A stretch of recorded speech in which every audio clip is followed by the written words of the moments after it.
शहरातील उपअधीक्षक भूमी अभिलेख कार्यालयातील 3 कर्मचारी शासकीय परवानगी न घेता विदेश दौरे करत आहे। त्यामुळे हा प्रकार सेवा नियमांचे उल्लंघन करणे होय असा आरोप क्रांती सेनेने केला आहे।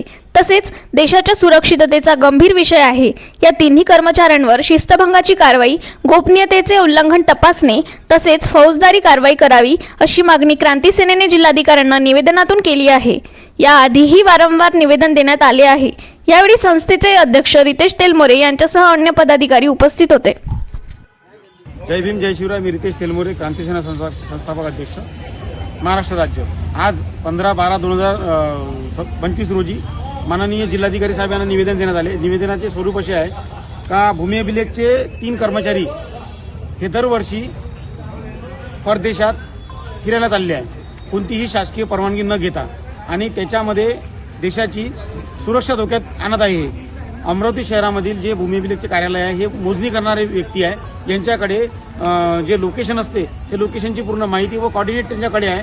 हे बाहेर देशात जाऊन जर कोणत्या बाहेर देशाच्या आपल्या भारताच्या दुश्मन देशाला जर आपल्या इच्छी खुफिया माहिती जर देत असेल तर भारताची सुरक्षा व अमरावतीची सुरक्षा धोक्यात आणण्याचा प्रयत्न करत आहे। याची चौकशी व्हावी व याची खातेनिहाय चौकशी व्हावी, कारण की यांच्या खात्यामध्ये कुठून पैसे येत आहे व किती पैसे येत आहे, यांनी शासनाला जे नोकरी लागते वेळी किती आपली प्रॉपर्टी दाखवली आहे, जंगम व स्थावर मालमत्ता किती दाखवली आहे, काय दाखवली आहे, याची पूर्ण माहिती चौकशी व्हावी व यांच्यावर कठोरात कठोर कारवाई व्हावी। यांनी जर देशाची सुरक्षा धोक्यात आणली असेल तर यांच्यावर देशद्रोहाचा गुन्हा दाखल करण्यात यावा अशी आमची मागणी आहे। व माननीय जिल्हाधिकारी, विभागीय आयुक्त, माननीय पालकमंत्री बावनकुळे साहेब आपले यांच्या सगळ्यांना आम्ही निवेदन देत आहे व आतापर्यंत आम्ही सगळ्यांना निवेदन यांच्या कार्यालयाला सगळ्यांना निवेदन दिलं, पण एकानेही यांच्यावर कारवाई केलेली नाही आहे।